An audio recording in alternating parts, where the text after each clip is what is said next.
Hi everyone, today I'm going to be teaching you how to use the website Pinterest. Pinterest is a social media website that allows people to share pictures, resources, videos with other Pinterest users. You can find pins relating to almost anything, ranging from workouts to food recipes to lesson plan ideas for teachers.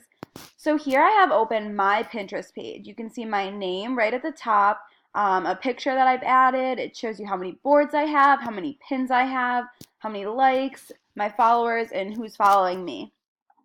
So a board is basically, these are all of my boards. I have one for my dorm when I lived on campus. I have a fitness one, bucket list. So if you click on a board, it shows you all the pins relating to that topic. So I have my fitness board up here, and I have 203 pins within my fitness board, ranging from different workouts. I have some healthy recipes in here, some protein shakes, some 30-day challenges for different types of workouts. So if we go back, you can see all the boards that I do have. I have 12 total. So you can have public boards, which is what I have up here. So anyone on Pinterest can see them. If they search my name, you can see all of these boards. But you can also make private boards, which I have down here. So these are boards where I pin things to my page that I don't want other people to see that I've pinned for whatever reason. So, down here I have a board for an EDT class I took once in college that was an assignment for us. So I made it private so that my other followers wouldn't see it. Only I could just share it with my teacher. I have all the pins relating to using iPads and technology in the classroom. So if you go to this circle right here with the P, that'll bring you to your home page or your news feed of Pinterest. And I can see what the people I'm following have repinned. So I have some workouts, some different recipes over here, some DIYs. You can basically find anything. Some ideas for decorations around the home. If you go to this drop down menu right here, it has different topics of things you might be interested in. So if I wanted to look up a quote, I could click on the quote topic and it'll bring me to a ton of different pins. And if I wanted to pin one, say I want to pin this one, I could either heart it, which means I like it, or if I click save, it'll show up all the different boards that I have.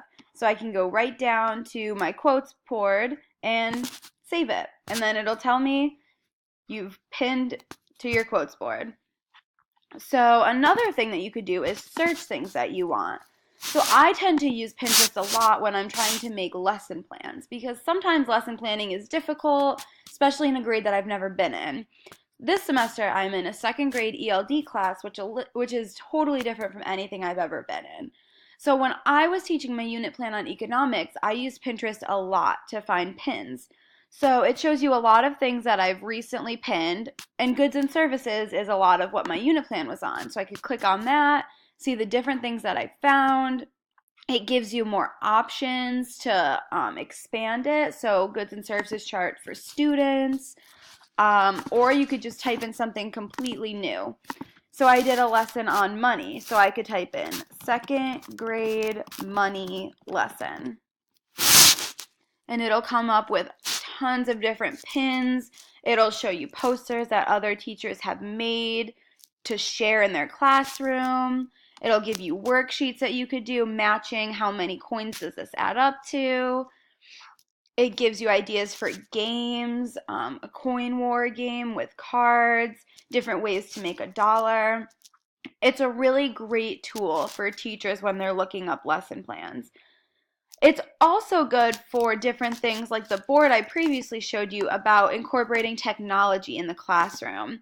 So if I were to type in technology in the classroom, I could probably find things more like blogs or articles as opposed to just pictures or pins to give me some ideas. So let's look at this first one, the very first one that came up, 27 apps that have transformed my teaching and their learning. So what I could do is click on that pin, it enlarges it, it shows me a little more about it, and if I click on it again, it'll bring me to the website that the pin is from, which a lot of times will give me an article, something relating more towards that pin. If I go back to Pinterest, I can find plenty of other things. So this one's about using QR codes in your classroom, using Padlet. I know iPads and Chromebooks have been really a huge addition to classrooms lately. So you could look up anything that has to do with your students using their iPads or using a Chromebook for educational purposes. Anything. You could really search anything. It gives you the different type of add-ons if you want to extend your search or target it a little bit more. So if I'm looking at elementary age, it'll show me different technologies for education for elementary age students. So digital activities for the elementary classroom. If I click on that, I can see the web page that it brings me to. So the top 10 list of technology themed read aloud books. So these are books that you could pull up on your smartboard in the front of the classroom. Students could probably access them from their Chromebooks, and it will read aloud to them. So they're learning, but they're still using technology at the same time.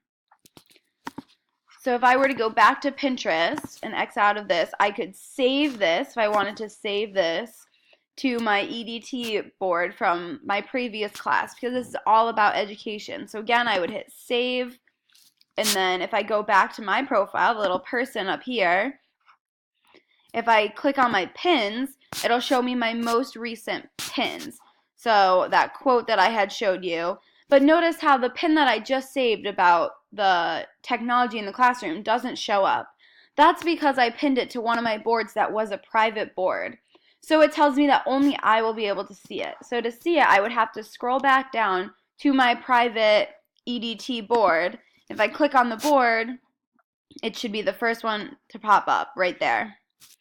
So that's how you use Pinterest for all types of different purposes. Education-wise, you could look up different recipes for food, desserts. It gives you really good tips on decorating your home. It gives you DIY tips. But I personally love to use it for lesson planning when I'm trying to write a lesson plan on a topic that I don't understand too well.